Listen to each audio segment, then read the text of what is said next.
Hello, everyone. Hi, everybody. Welcome back to another episode of Connected and Committed podcast.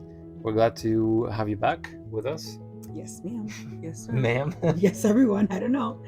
Well, if you're a ma'am, good for you. We are, well, I guess technically, at this time, we are currently in Europe. Yeah. But as we record it right now, we are still in Omaha. But we are, yeah. We hope that you guys have had a great week. Mm-hmm. Again, if you have not signed up for group coaching program or group coaching mentorship, now is the time to do it. I'm unsure of how many spots we have filled at this point, but we are only taking 20. Yeah. When is it starting again? January 27th. Okay. I am correct. Let me January just double check. 27th. January 27th at 10:30 a.m. CST is when the first class enrolls and Yep. first class starts. So if you have been on the fence or you've been thinking about doing it and been wanting to join, Do it. like this is the time. I know that this is going to be really, really, really helpful. Like think of it as an intensive boot camp experience. Like this is going to, if you have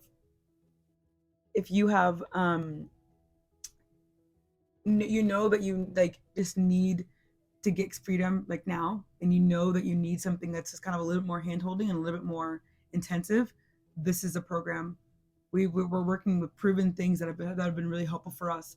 At the end of it, you really will feel free and full of a sound mind and actually be able to feel equipped to know how to manage your anxiety when it shows up for you. Yeah. It won't be something that controls you any longer. You'll have control of your anxiety, and that is huge. Yeah. We want to, we want you to be free from anxiety. We don't want you to have to deal with that every single day because we've been there, and it sucks. It does. And it destroys everything around us, and it destroys just your experience of life in general. Like living with anxiety is just, it's horrible. Mhm. You're not really yourself when you have anxiety, and so you can't expect to make decisions that are aligned with who you are when you have anxiety. So Yeah. we want freedom for everybody, Mhm. like we have found it for ourselves. And yeah, we decided to do this great program, and I'm excited. It's a revamped 2.0. Yeah. And I'm it's gonna be interesting. I think it's gonna be really interesting, and I'm excited. It's gonna be interesting. Interesting sounds like it's gonna be weird. No, for me, interesting. When I say something is interesting for me, is like I'm actually like really looking forward to meet the people and to see what unfolds. Yeah, You know. it's gonna be good. This is our favorite program we run. Well, it's the only program we run. So, but we were really excited about it. Yeah. So click that link, jump on in, and if you have any questions, don't hesitate to reach out to. Like you can DM me on Instagram at Joy Rossignol. Or DM me. That's true. But you probably DM me because that's where the page is. And then you can email us at hello@joyandmatthew.com. It'll be all on the link. Yeah. So we're excited about it. And we cannot wait for those who are jumping in. Yeah. Okay, so today we wanted to talk about something a little more specific, but I think it's something that shows up for a lot of people who struggle with relationship anxiety. It was actually something that was asked by one of the members of our community. Yep.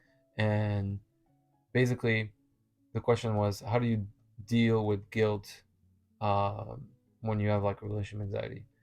Because for that person, her anxiety was bringing a lot of guilt because she was questioning about being with someone else potentially, and feeling guilty about that, or even just about thinking about being with someone else. Yeah. Or being maybe, I will even say like feeling guilty because you feel attracted to someone else. And also feeling guilty because for a lot of people who have relationship anxiety, they might be with a partner who doesn't have that and who was sure. And so kind of like seeing that as a reflection of being like, oh, I'm not like that, and I feel guilty about it because I don't want to bring that to my partner. Like I wish I was like my partner. And so you feel guilty about the fact that like you're not sure. So listen, we guilt or shame, we put that in the same group. And I understand, I understand that you might be feeling that. I, you know, I felt things like that whenever I had really relationship anxiety, for those reasons of like, I didn't want to put that on her. I didn't want to make her feel like she wasn't chosen, or I was uncertain about her, like, because that's a terrible feeling. You don't want anybody that you love to feel that way. Yeah. You want them to be sure that you actually love them. um, so I can understand why you would feel like that. Now, on the other side of the coin, even though I understand that you might feel guilty or ashamed or whatever,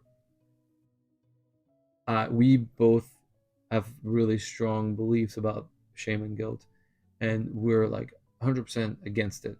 Mhm. um Yeah. yeah. Because I think too, like there's a when we have these thoughts that show up for us, we keep it inside because we're like, oh my gosh, like how it feels like it goes against the nature of who we are, right? Like I want to be a good girlfriend. I want to be a good wife. I want to be a good partner. I want to be good whatever. And the thoughts that I'm having feel contradictory to that value system of who I want to be. And then you feel a lot of shame about it and you feel a lot of guilt about it. And you're like, well, I can't tell my partner about it because that's going to really hurt them. Instead, I kind of have to keep it to myself. And then it gets bigger and bigger. And whenever it keeps happening, it just continues to feel like so much more weight is on your chest and so much weight is on like your heart of what like the thoughts that are coming up in your mind. And the thing is, the thoughts that show up for you, or what you say, you look at somebody and you're like, oh my gosh, they're attractive. It's like some of these things are so much bigger in our mind based off of like the anxiety we're already feeling. And I just like want to put this to like where we are super against shame and we're super against guilt because we know what it can do to you. We've experienced so much shame and guilt with different things that we've gone in our life and how it keeps you isolated, it keeps you stuck, it makes you feel small, Yeah. and it doesn't actually bring any fruit. It just destroys everything. It destroys everything and just makes you feel so alone. When in reality, I mean, like, hence the community we started, like even our Instagram page, you can see that you're not alone at all in the things that you're experiencing. And when we have these thoughts of, oh my gosh, I think this person's attractive. Oh my gosh, I'm a horrible person. Oh my gosh, like this is gonna hurt my partner. How dare I think these thoughts? How dare these thoughts come up to me? Now I feel so bad. I feel so guilty. I feel all these things, and it just starts to make you feel like it increases your anxiety, Mhm. right? It actually makes your anxiety feel so much bigger because when shame and guilt and anxiety are mixed, it's literally the worst recipe of disaster. Yeah. Yeah. To be honest, like, if you're struggling with something, um no matter what it is, like, for me personally, in the past, I've had this struggle with pornography, and we talked about that in the podcast a while ago. um I had, like, obviously a lot of guilt and shame about it, but I realized at some point, actually, when I was in the process of healing and being free from pornography or addiction with pornography, that guilt and shame was, even though it feels legit and it feels like you're supposed to feel like that because you did something wrong. Yeah. And so the human beings in general, they have this subconscious um, belief, I guess, that they need to be punished whenever they do something wrong, Mm. and like, putting on guilt and shame on you is what's going to bring a change, or is what's going to transform you. And so I would feel guilty and ashamed a lot because of that addiction. And then I realized that actually the shame and guilt was just bringing me deeper and deeper into the addiction, Mm. because it was just keeping me stuck in that place, because I was coping with it. So it's like, oh, I need to feel better about myself, so I'm just going to give myself to that addiction. But all that to say, even with relationship anxiety, shame and guilt is just going to keep adding on to the anxiety. It's not going to bring any kind of transformation. You're not going to get better at loving your partner Yeah. because you feel ashamed that you have anxiety. Mm-hmm. It's actually going to pull you away even more, because shame and guilt, that's all they do, is they just pull you away, like anxiety does. It just pulls you away from loving the person you're with. Right. And that's what they say. They say that shame and guilt is like the worst motivator for change. Like it doesn't actually cause you to change. It doesn't cause you to actually make good steps. It just kind of keeps you stuck Yeah. in the thoughts you're in and making you feel bad about yourself. When it really, like, shame makes you feel like, what does it say? Guilt says I did something bad. Shame says I am bad. And they both kind of work hand in hand depending on what the situation is. Um, but we're not even really talking, and we can talk more specifically about like the thoughts that show up and all of that. But what we're really wanting to put in this episode is the fact that if you feel guilty and you feel shameful, okay, you feel like the thoughts you're having don't feel aligned with what you want. Awesome. Then we move forward. Like you can feel bad about something and then move on. Like we don't Mhm. actually have to sit with it. You sitting in it longer doesn't mean that you're gonna feel more remorse for something you've done or something that's come up for you. Yeah. It's just actually gonna make it feel worse. Yeah. Like you can forgive yourself for like I think that's not how I want to. That's not how I want to respond. That's not what doesn't align with who I want to be. I know that. Now I'm gonna take a step forward and move on. Yeah. And every part of us wants to sit with it and just actually process and really like make ourselves feel bad. Like we want to punish ourselves in a sense longer to sit with it and make us feel so bad because we feel like we deserve it. Mhm. When in reality, you don't deserve that. Like Yeah. no one deserves to feel like punished and like horrible for the things they've done. Be Depending on careful. depending on what they've done. Let's just be honest. Let's be honest. But when it comes to these thoughts that show up for you, especially in its thoughts, it's different if it's an action, We're talking about right? anxiety, like We're talking about anxious anxiety thoughts. specifically, anxious thoughts. These are thoughts that you've had. You haven't even done any action towards it, right? Yeah. You're sort of sitting with it and then feeling horrible for the thoughts you've had when in reality, you didn't do anything. Yeah. Obviously, we're saying some people did horrible things and they feel bad about it. Then that's different. But obviously, even I would say like no matter what you think, like if it's thoughts or if it's like something a mistake you've done, because we all make mistakes. If a person wants to see any kind of change in the way they do things and they don't want to make those mistakes again or they don't want to have those thoughts again, shame doesn't bring change. Yeah. Shame and Yeah. guilt uh, don't bring transformation. Mm-hmm. um, Even though it might feel like that or it might feel like a good, like you said, I think you said that earlier, like a motivator. Mm-hmm. So you said it's actually the opposite. Like if we're talking about relationship anxiety, if you actually want to see change, you need to know that you're able to change. Mm. And something that's really important is to forgive yourself and just to be okay. I have those thoughts. I have relationship anxiety, and I wasn't able to fully love the person I was with or I'm with currently. Um, well, shame might tell you like, dang, like look, come on, you can't be better. Like shame actually doesn't believe in you. Guilt doesn't believe in you. Um, but forgiveness does. Mm. Because when you forgive yourself, you're like, I made this mistake, but I will change. Yeah. And I'm able to change. And I will not define myself by that mistake or by those thoughts. I am not, that's not who I am. I'm better than that. And I can change. Yeah. Shame and guilt does the opposite. It's like, man, look what we've done. It's terrible. You can never get it right. Mm. You can't even you can't love your partner right. Like it's always questioning you and making you doubt about yourself and making you feel miserable. Yeah. That's why we're shame and guilt when it comes to relationship anxiety, because relationship anxiety is already its own problem. But if you add shame and guilt in the mix, Oof. this is gonna be a whole other problem, and you need to take it away. You need to leave it behind. Um, if you're struggling with relationship anxiety, you need to be able to believe in yourself and believe that you can change and you can get better. Mm. And removing guilt and shame is part of that process. Right. And knowing, being able to separate the thoughts from who you are. Yeah. Like the more that you're able to realize that the thoughts that you have aren't you. Yeah. Right. It's actually the anxious thoughts this anxious voice that's driving it. That you're able to separate that. Like there's a concept for therapy. It's kind of like narrative therapy. And the purpose of narrative therapy is be able to help people see like what the problem is separate from you as an individual. So for example, like I struggle with depression. It's not like I'm depressed. You know what I mean? Like if you're able to kind of separate it from who you are, Mhm. you can see it as a way you can change it. And whenever you have the anxious voices driving these thoughts or causing you to doubt, or you start to feel more attracted, whatever, to something else, somebody else, you able to be like, okay, this isn't me. This is actually not who I want to be.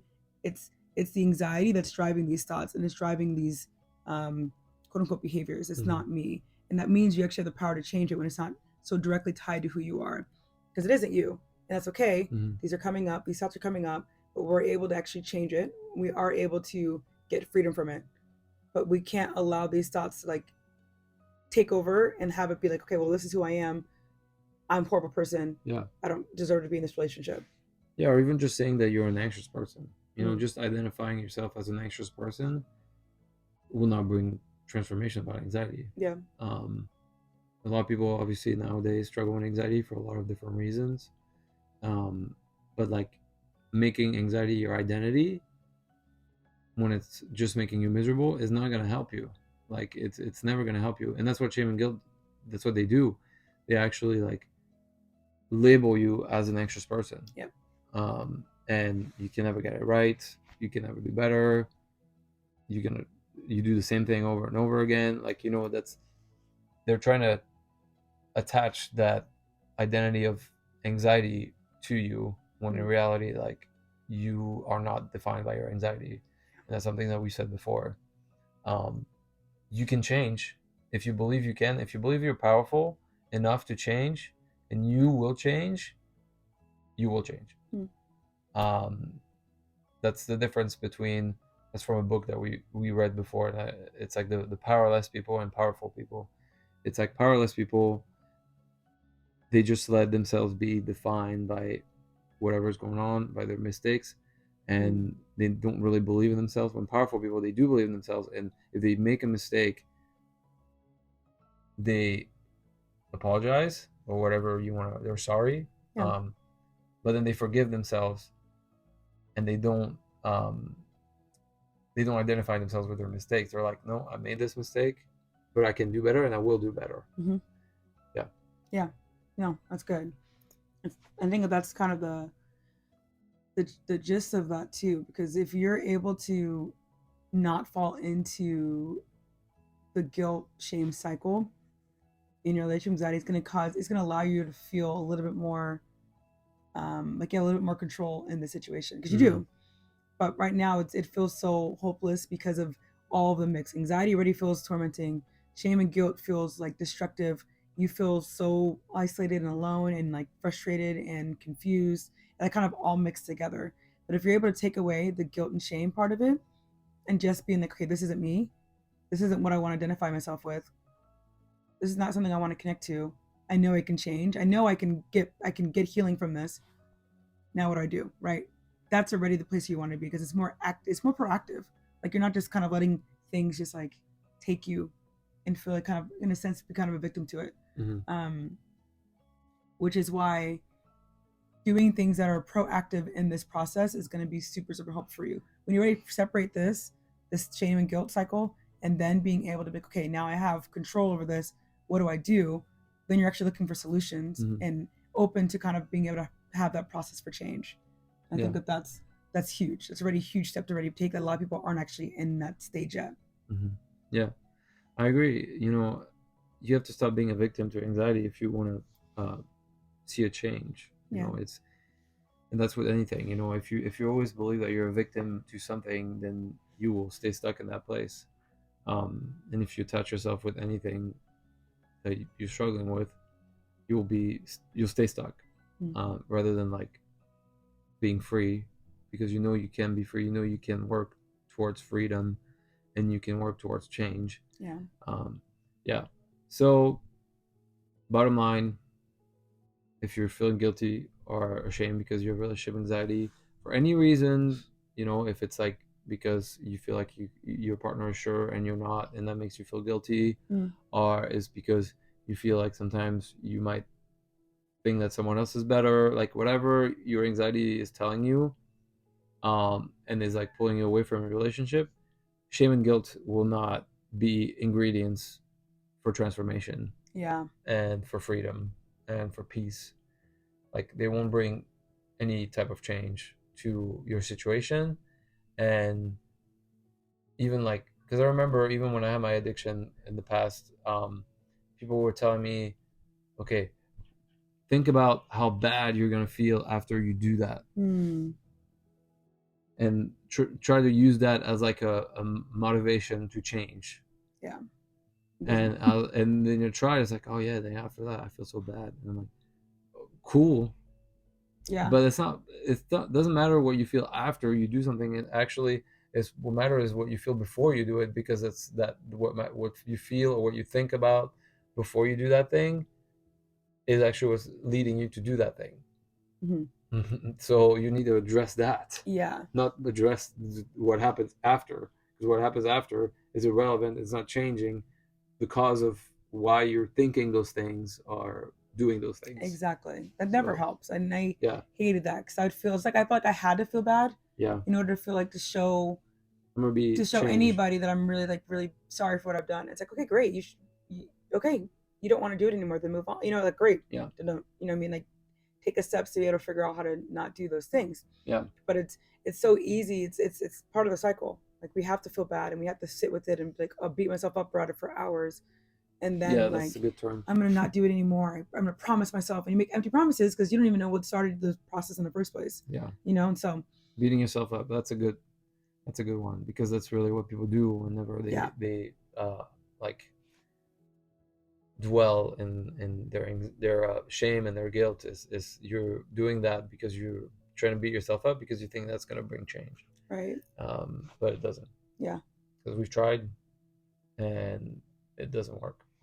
Most Only people can say that. grace and forgiveness work, Yep. um, and believing in yourself, obviously. Like, Mm-hmm. that's those are the most important things. Yeah. Yeah, Yeah. yeah. That's a faster, shorter episode, but I just wanted to talk about that because We got the when question. yeah, when we saw that question, we were like, no, we can't have, relationship anxiety is already a problem in itself. Mm. We can't have shame and guilt being added to that, Yeah. in the mix, because then we're talking about a lot more than just being free from relationship anxiety. We're also talking about being free from shame and guilt, Mm. and that's a thing in itself. Yeah. So For sure. yeah, Yeah. So again, just kind of in a way of how to be proactive in this too, in your relationship anxiety. Once we move past shame and guilt, again, group coaching. We'll put the link below. If it's something you're wanting and something you're interested in, join, join. We're not gonna, because we know the value of the program, and so we know that if this is a fit for you, this is something you're gonna want to do. And so click the link, sign up. Whichever, there's 3 different payment plans. You can pick whichever one works best for you. But we're so excited to have whoever joins with us in our program. And if you like this episode, don't forget to write a review, rate it, subscribe on YouTube, write a comment, or like, on our podcast, Apple Podcasts. You can write a review as well. Well, either or, share it with somebody, like it, and that's it. that's it. You always seem to struggle with everything. Well, there's like you're adding on extra things with YouTube now. No, I don't know what to say. I'm not adding on things. It's YouTube, so just put everything in the mix. Just say everything. I feel like I did. Yeah, but you're always trying to find, okay, what is the next verb? Yeah. And what is the next verb? And what is the next verb? It's a lot. Anyway, do all the things we just said. Yeah. We love you all, and we'll see y'all next week. Yeah. Thank you for watching. Thank you for listening. Bye. Bye.